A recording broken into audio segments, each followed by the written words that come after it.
गजेंद्र कुमार। क्या लगेगा? गजेंद्र कुमार। ये पूछ दे कि गजेंद्र कुमार कहां से हैं, तो आपके जहानाबाद से, ठीक है ना, जहानाबाद जिले से जुड़े हुए हैं आपके कौन? गजेंद्र कुमार। सभी लोग याद रखिएगा, ठीक है। अगला क्वेश्चन, हाल ही में बिहार के किस जिले में मिलेट्स अर्थात बाजरा या फिर इसी को मोटा अनाज कहा जाता है, इस महोत्सव का आयोजन किया गया है? याद रखिएगा, ये वेरी वेरी इंपॉर्टेंट क्वेश्चन इसलिए हो जाता है क्योंकि 2023 का वर्ष, याद रखिएगा, ये भी अपने आप में क्वेश्चन है कि 2023 का वर्ष जो है इसको यूनाइटेड नेशन के द्वारा बाजरे के वर्ष के रूप में घोषित किया गया। किसके रूप में? बाजरे का वर्ष, या फिर हम कहें मोटे अनाज का वर्ष, है ना, मोटे अनाज का वर्ष, या फिर अंग्रेजी में इसे क्या कहा जाता है? माइलेट्स ईयर कहा जाता है। क्या कहा जाता है? Millets year. तो यूनाइटेड नेशन के द्वारा वर्ष 2023 को बाजरे का वर्ष घोषित किया गया है। और अभी देखें तो हाल ही में कहां हुआ है? पटना में हुआ है।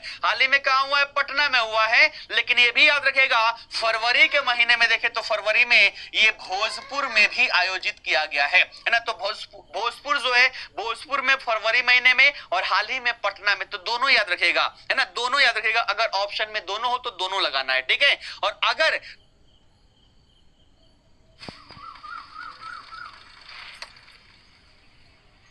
सालों बाद आए छोटे, दोनों हो और ऑप्शन ऐसा ना हो कि दोनों को चूज करें, तो नयका लगाना, कौन? पटना लगाना, ठीक है ना। आइए बढ़ते हैं आगे। अगला क्वेश्चन, हाल ही में नोएडा शहर में अमलतास रोड का नाम बदलकर क्या रखा गया है? और अमलतास रोड का नाम जो है बिहार के मशहूर पत्रकार द इंडियन एक्सप्रेस का नाम आप सभी लोग जानते होंगे, है ना, द इंडियन एक्सप्रेस। इसमें काम करने वाले अपने दरभंगा जिले के विख्यात पत्रकार जो है रामनाथ गोयन का इनके नाम पर रखा गया है, ठीक है ना। तो किस जिले से संबंधित है? दरभंगा जिले में इनका जन्म हुआ था। द इंडियन एक्सप्रेस में ये कार्य करते हैं। और देखा जाए तो यहाँ के मशहूर ये पत्रकार हैं, कौन? रामनाथ गोयन का। इन्हीं के नाम पर नोएडा शहर का जो अमलतास रोड है इसका नाम रखा गया है, याद रखिएगा, अपने बिहार के हैं। अगला क्वेश्चन, किस शहर के तर्ज पर पटना में स्वच्छता सर्वेक्षण को लेकर मेरा शहर मेरी जवाबदेही अभियान चलाए जाने का निर्णय लिया गया है? तो आप सभी को पता होगा कि भारत का सबसे स्वच्छ शहर कौन? इंदौर। और वहां पर एक योजना चलती है मेरी शहर मेरी जवाबदेही, यानी कि मेरा शहर है तो इसकी स्वच्छता को लेकर मेरी जवाबदेही है। अगर ये कचरा है यहां पर तो उसकी मेरी जवाबदेही है। और ये कहां से लिया गया है? इंदौर से लिया गया है। तो याद रखिएगा, इंदौर के तर्ज पर अब अपने पटना शहर में भी स्वच्छता के लिए, स्वच्छता सर्वेक्षण में बेहतर रैंकिंग लाने के लिए मेरा शहर मेरी जवाबदेही अभियान चलाए जाने का निर्णय लिया गया है। तो याद रखिएगा, ये आपका इंदौर हो जाएगा, ठीक है ना। आइए बढ़ते हैं आगे अगले क्वेश्चन की ओर। हाल ही में मैथिली लोक गायिका सोनी चौधरी को बिहार रत्न सम्मान से सम्मानित किया गया है। अब पूछ रहा है कि बिहार के किस जिले से संबंधित है ना। सोनी चौधरी, गायिका सोनी चौधरी जो है ये बिहार के किस जिले से संबंधित है? तो यहां पर भी आपको लगाना है दरभंगा, ठीक है ना।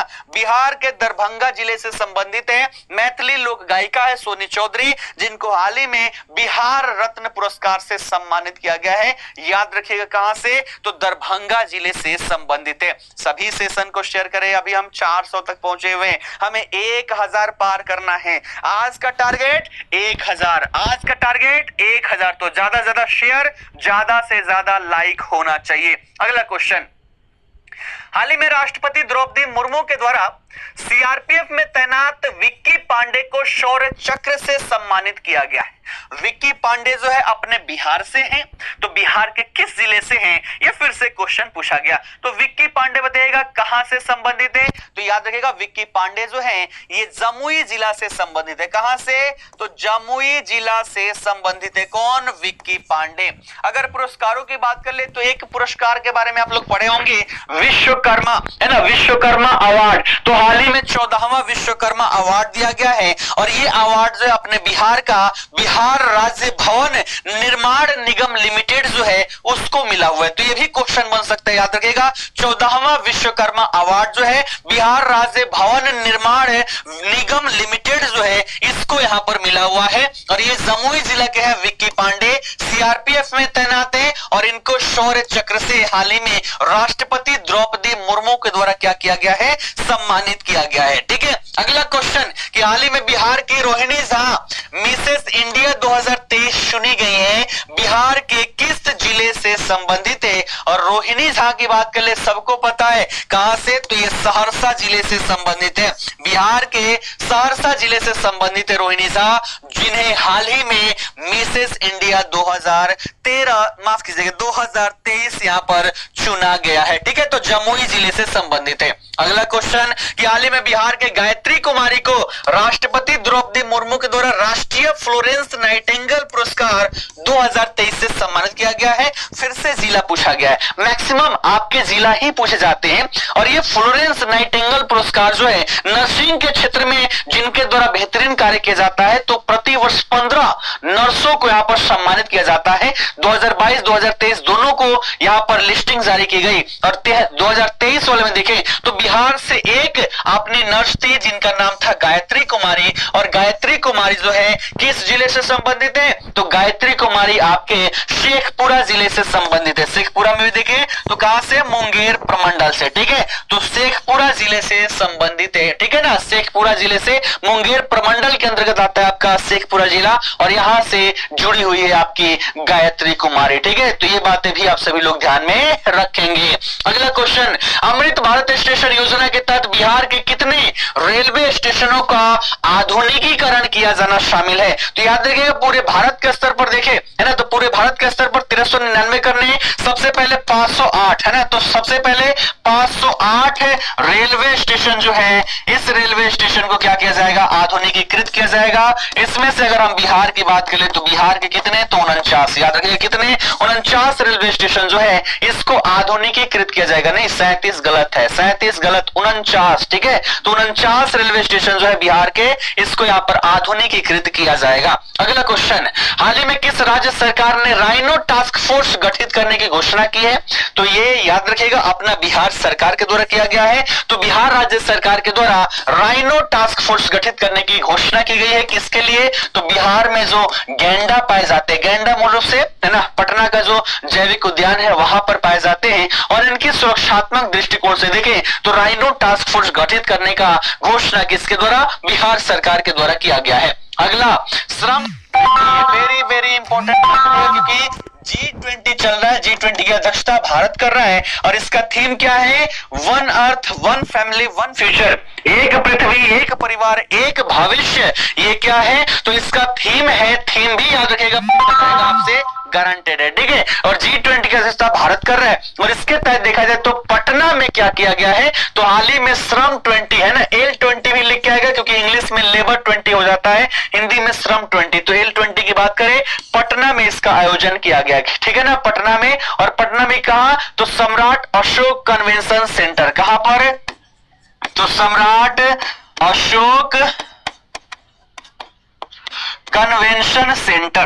ठीक है ना, सम्राट अशोक कन्वेंशन सेंटर जो है यहां पर इसका आयोजन किया गया है। अगला क्वेश्चन, हाल ही में बिहार का दूसरा अत्याधुनिक तारामंडल आम लोगों के लिए खोल दिया गया है, इसकी स्थापना किस जिले में की गई है, तो देखिएगा पहला अगर पूछे है ना, तो पहला कहां, पहला पटना में, और दूसरा जो है कहां पर, तो दूसरा कहां पर स्थापित किया गया भैया, ये किया गया आपके दरभंगा में। ठीक है ना, तो दरभंगा में दूसरा भारत का, बिहार का अत्याधुनिक तारामंडल जो है वो स्थापित किया गया। पहला अपना पहले से पटना में था, दूसरा अब दरभंगा में है, जिसे आम लोगों के लिए खोला जा चुका है। तो याद रखिएगा दूसरा तारामंडल आपका दरभंगा में। अगला देखिएगा वेरी वेरी इंपॉर्टेंट, हाल ही में बिहार सरकार ने जीविका को अब शहरी क्षेत्रों में भी काम करने की जिम्मेदारी देने की घोषणा की है।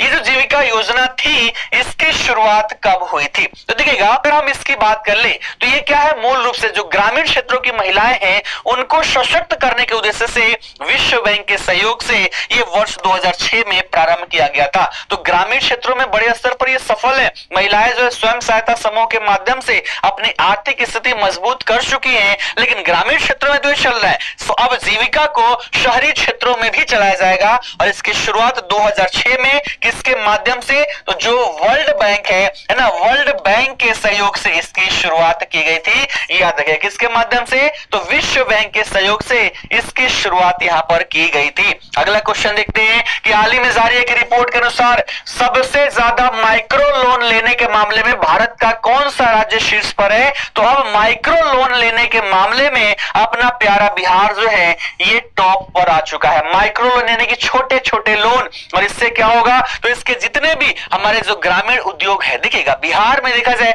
तो बड़े बड़े लोन लेने वाले बहुत कम लोग हैं, है ना, छोटे छोटे लोन लेने वाले ज्यादा लोग हैं। और ये माइक्रो फाइनेंस जो है इसको सबसे ज्यादा अब कहां, तो बिहार में लिया जा रहा है। याद रखिएगा पीडीएफ भी मिलेगा, कल वाली भी पीडीएफ मिली थी, आज वाली भी पीडीएफ दूंगा, ताकि एग्जाम में पहुंचने से पहले आप तेजी के साथ इसको क्या करें, रिकॉल कर सके। जहां तक आपके तैयारी में, आपके सिलेक्शन में मेरा सहयोग है उतना तो मैं करूंगा ही करूंगा, ठीक है ना। तो इसका भी पीडीएफ आप सभी को अपलोड कर दूंगा क्लास के तुरंत बाद ही। बफरिंग नहीं हो रही है, आपकी तरफ हो रही है तो एक बार अपना इंटरनेट कनेक्टिविटी चेक कर लीजिएगा। अगला क्वेश्चन कि हाल ही में एक हुए सर्वे के अनुसार बिहार में पक्षियों की कितनी प्रजातियां हैं। तो हाल ही में जो सर्वे हुआ है याद रखिएगा, इसके तहत 205 से अधिक पक्षियों की प्रजातियां बिहार में निवास करती है, ठीक है ना, ठीक है ना,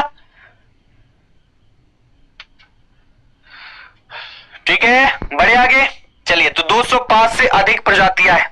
अगला क्वेश्चन कि हाल ही में किस राज्य सरकार ने बायोफ्यूल उत्पादन प्रोत्साहन नीति 2023 को स्वीकृति प्रदान की है। तो इसका भी उत्तर हो जाएगा अपना प्यारा बिहार, है ना, अपना प्यारा बिहार। याद रखिएगा बायोफ्यूल उत्पादन प्रोत्साहन नीति, बायोफ्यूल आप सबको पता ही है कि जो भी हम फसलों का उत्पादन करते हैं, अनाज निकाल के बाकी हमारे लिए कचरा हो जाता है, तो उसका प्रयोग करके हम क्या करेंगे, पेट्रोल बनाएंगे, डीजल बनाएंगे, है ना, बायोफ्यूल बनाएंगे, है ना। इससे क्या बनता है, इथेनॉल बनता है। मूल रूप से देखिए इथेनॉल, और उस इथेनॉल को हम डीजल और पेट्रोल में मिक्स करके ईंधन के रूप में प्रयोग करते हैं। तो इसके लिए प्रोत्साहन नीति 2023 किसके द्वारा, बिहार सरकार के द्वारा यहां पर लाई गई है, स्वीकृत किया गया है, ठीक है ना। अगला क्वेश्चन, हाल ही में बिहार राज्य खादी एवं ग्रामोद्योग बोर्ड की ओर से खादी मेला का आयोजन कहां किया गया। और खादी मेला की बात कर ले, है ना, खादी मेला का आयोजन कहां पर किया गया है, तो भागलपुर में किया गया है। और भागलपुर में भी कहां, तो रेशम भवन में। तो भागलपुर का जो रेशम भवन है, रेशम भवन में देखें